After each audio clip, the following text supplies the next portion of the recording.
आमतौर पर ऐसा सिर्फ किस्से कहानियों में ही सुनने को मिलता है कि कोई इंसान या जानवर पत्थर का बन जाए। लेकिन इटली में एक ऐसा प्राचीन शहर है जहां ऐसी घटना सच में हुई थी। वहां रहने वाले इंसान से लेकर जानवर तक पत्थर के बन गए थे। पत्थरनुमा उनके शरीर आज भी उस शहर से मिलते हैं। उन्हें देखकर ऐसा लगता है जैसे वो इंसान नहीं बल्कि पत्थर की कोई मूर्ति हो। लेकिन जब लोग इसके पीछे की सच्चाई जान लेते हैं तो उनकी रूह तक कांप जाती है। अनयूजुअल दुनिया में एक बार फिर से स्वागत है। दरअसल हम बात कर रहे हैं पोम्पे शहर की, जो करीब 2000 साल पहले आबाद हुआ करता था। सैकड़ों साल पहले इस शहर में एक ऐसी भयानक घटना घटी थी कि एक झटके में ही पूरा का पूरा शहर तबाह हो गया था। इस जगह से साइंटिस्ट को कई ऐसे सबूत मिले हैं जिसकी बुनियाद पर वो कहते हैं कि शायद ही उस वक्त यहाँ कोई इंसान बच पाया होगा।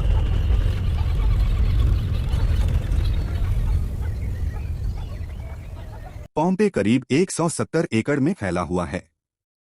यहाँ मौजूद खंडहरों के आधार पर यह माना जाता है कि इस शहर में करीब 11,000 से 15,000 लोग रहते होंगे। कुछ साल यहाँ खुदाई में आर्कियोलॉजिस्ट्स को एक घोड़े का शरीर और उसका कवच मिला था जो पत्थर के बन गए थे। इसके अलावा यहाँ से एक आदमी का दिमाग भी मिला था जो शीशे का बन गया था। दरअसल पोम्पे के करीब नेपल्स की खाड़ी में एक ज्वालामुखी है जिसका नाम माउंट वेसुवियस है। 79 एडी में ये ज्वालामुखी अचानक फट गया था जिसकी वजह से भारी पैमाने में लावा, राख और गैस निकला था। इससे बड़े पैमाने पर तबाही मची थी।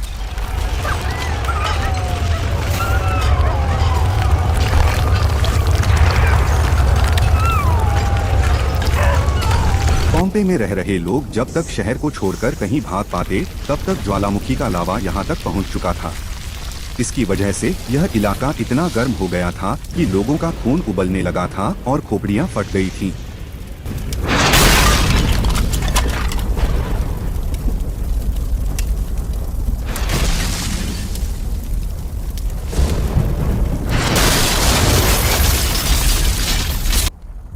साथ ही लावे की चपेट में आने से उनकी दर्दनाक मौत हो गई। बाद में जब तापमान गिरने की वजह से लावा ठोस रूप में आ गया तो इंसानों का शरीर भी पत्थर का बन गया।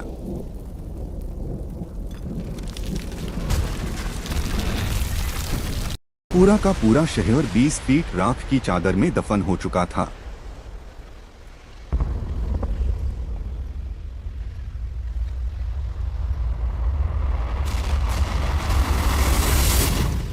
पोम्पे के अलावा ज्वालामुखी ने एक और छोटे से शहर को तबाह किया था जिसका नाम था हरकुलेनियम। कहते हैं कि जब ज्वालामुखी फटा था तो अपनी जान बचाने के लिए करीब 300 लोग यहाँ के बोट हाउसेस में घुस गए, लेकिन भयंकर गर्मी और लावे की वजह से उनकी भी भयानक तरीके से मौत हो गई। साल 1980 में उनके पत्थरनुमा बॉडीज यहाँ से बरामद किए गए थे। पोम्पे और हरकुलेनियम दोनों शहर इटली में हैं। पोम्पे का इतिहास भले ही प्राचीन हो, लेकिन वैज्ञानिकों को पूरा यकीन है कि माउंट वेसुवियस एक और बड़े विस्फोट के लिए तैयार है। लेकिन अच्छी बात यह है कि आज ज्वालामुखी के आसपास रहने वाले लोगों को ज्वालामुखी फूटने से पहले ही चेतावनी मिल जाएगी।